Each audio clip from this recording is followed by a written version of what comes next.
We're back now, 7:43, with a problem you may have experienced at some point, getting totally lost because you relied on a GPS device. NBC's Tom Costello has been looking into this to figure it out. Tom, good morning to you.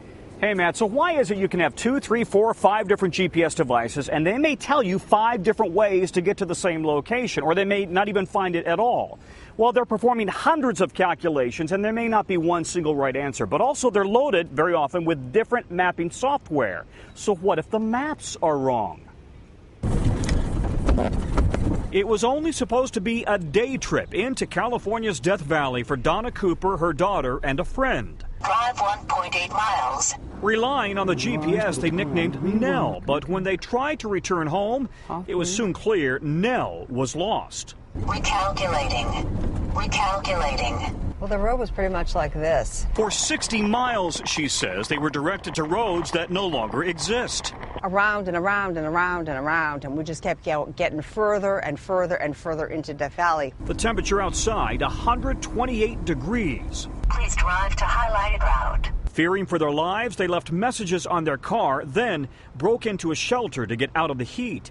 While rarely as dramatic, almost everyone has their own story of being led astray by their GPS. Probably about 80% of the time it's correct, but about 20% of the time it takes you down roads that don't go where you need to go. Many times I just couldn't get home without the GPS. It turns out different GPS units use different map software, often created by teams who drive around in cars loaded with mapping gadgets.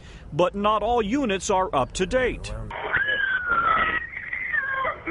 Everybody out? Near Boston, a woman with 2 kids claims she followed her GPS instructions onto railroad tracks. They got out just before the train crushed their car. Okay, and everybody's okay?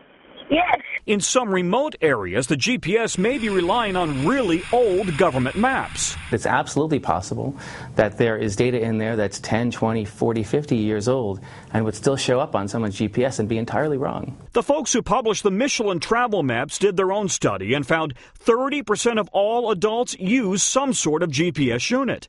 And 63% of GPS users report having been led astray at least once by the GPS instructions. Back in Death Valley, a helicopter rescue team found Donna Cooper and the kids after 3 days in the desert, just in time. People who get lost in Death Valley do not live. We were so very fortunate. I mean, so very fortunate.